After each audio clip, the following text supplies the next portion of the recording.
इंदौर के एयरपोर्ट पर एक दिवसीय दौरे के लिए पहुंचे मुख्यमंत्री यहां पर रविवार को 3 बजे मीडिया से रूबरू हुए, जहां पर उन्होंने मध्य प्रदेश की सरकार के द्वारा लगातार किए जा रहे विकास के कामों पर अपनी बात रखी। उन्होंने कहा कि उज्जैन में महाकाल लोक के अलावा अन्य जगहों पर भी इसी तरह के लोग बनाने की बात उनके द्वारा कही गई। मुख्यमंत्री मोहन यादव के द्वारा कहा गया कि इसके साथ ही अब मेहर, चित्रकूट व अन्य जगहों पर भी इस तरह से लोग बनाए जाएंगे।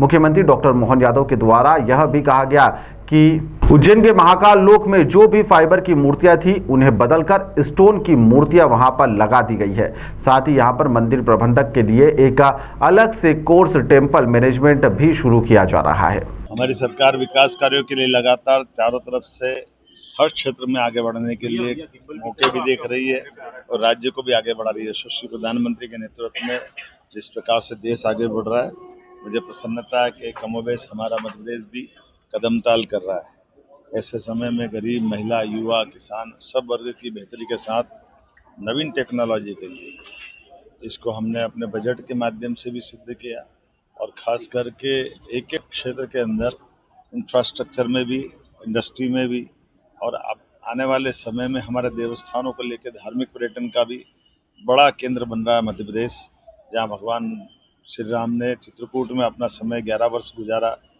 भगवान कृष्ण ने अपने गुरुकुल में आकर के सांदीपनि जी के यहाँ न केवल अध्ययन किया बल्कि शिक्षा के ज्ञान के केंद्र के रूप में मध्य प्रदेश को मान्यता दी। ऐसे ध्यान की नगरी, ज्ञान की नगरी, कई कई कारणों से प्रदेश की बहुत अच्छी पहचान है।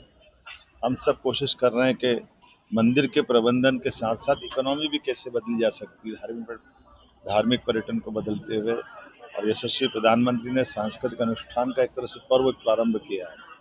पहले बाबा विश्वनाथ के महालोक के बाद हमने बाबा महाकाल का महालोक बनाया। 13 नए लोक अलग अलग बना रहे हैं, जिनके माध्यम से एक नया भविष्य की संभावना का धार्मिक पर्यटन का क्षेत्र भी हमारा डेवलप होगा। सभी प्रकार के इंडस्ट्री और एआई से लगा करके डिजिटली हर क्षेत्र में हम आगे बढ़ रहे हैं। हेल्थ सेक्टर भी उसी प्रकार का आने वाले समय में हेल्थ टूरिज्म में भी मध्य प्रदेश आगे बढ़े, इस पे भी हम काम करें। सर, मंदिर मैनेजमेंट भी शुरू करने जा रहे हैं। मैंने कहा ना कि मंदिर सदैव हमारे लिए आस्था का केंद्र भी है, श्रद्धा का भी है, विश्वास का भी है। लेकिन मंदिर के साथ साथ मंदिर के साथ जुड़े हुए बहुत सारे पक्ष हैं, जहाँ जिन विविध पक्षों के बलबूते पर रोजगार के अवसर सृजन होते हैं।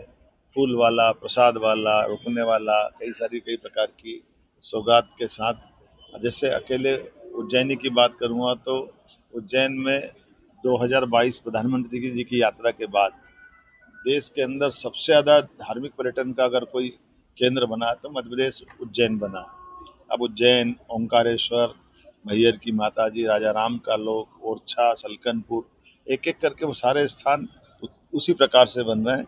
इसी प्रकार से हमने विश्वविद्यालय से जोड़ करके इनमें टेम्पल मैनेजमेंट, मंदिर प्रबंधन के लिए अकादमिक पाठ्यक्रम बनाने का निर्णय किया है, जिसके आधार पर भविष्य में मंदिरों की वित्तीय व्यवस्था, प्रशासनिक व्यवस्था, सुरक्षा, धार्मिक अनुष्ठान, पर्यटन से जुड़ी प्रबंधन की सारी चीज़ें ऐसे करके आस्था के साथ साथ कला, ललित कला को प्रोत्साहन देने के लिए भी। अब मूर्ति शिल्प बनाने के लिए, प्रतिमाओं के लिए क्यों कहीं और जाए, तो मध्य प्रदेश में भी वो मूर्तियाँ बने तो मूर्ति शिल्प से कई लोगों को रोजगार मिलेगा। और आस्था से अकेले हमने अपने महाकाल लोक की जो फाइबर की प्रतिमा थी उसको हटाते हुए स्टोन की और मेटल की प्रतिमा लगाने का निर्णय किया है। ये प्रतिमा वहीं गढ़ी जा रही है, कई प्रकार के लोगों को रोजगार भी दे रही है और ये प्राचीन स्थापत्य से भी जोड़ रही है। टेम्पल मैनेजमेंट कोर्स विक्रम विश्वविद्यालय से चालू हुआ है। Temple management diploma, post graduate diploma in temple management ये 2 वर्ष का होगा। मास्टर इन टेम्पल मैनेजमेंट ये 2 वर्ष का होगा। ऐसे कई प्रकार के कोर्सों के माध्यम से सैद्धांतिक व्यवहारिक प्रशिक्षण देने का काम हमारी सरकार के माध्यम से हो रहा है, जो इससे जुड़े हुए विद्वानों के मार्गदर्शन में पूरा ये पाठ्यक्रम चलाया जाएगा। मेरी अपनी ओर से हर क्षेत्र में रोजगार दिलाने के लिए हम लोग प्रयासरत हैं। उम्मीद करेंगे ये कारवां चलता रहेगा।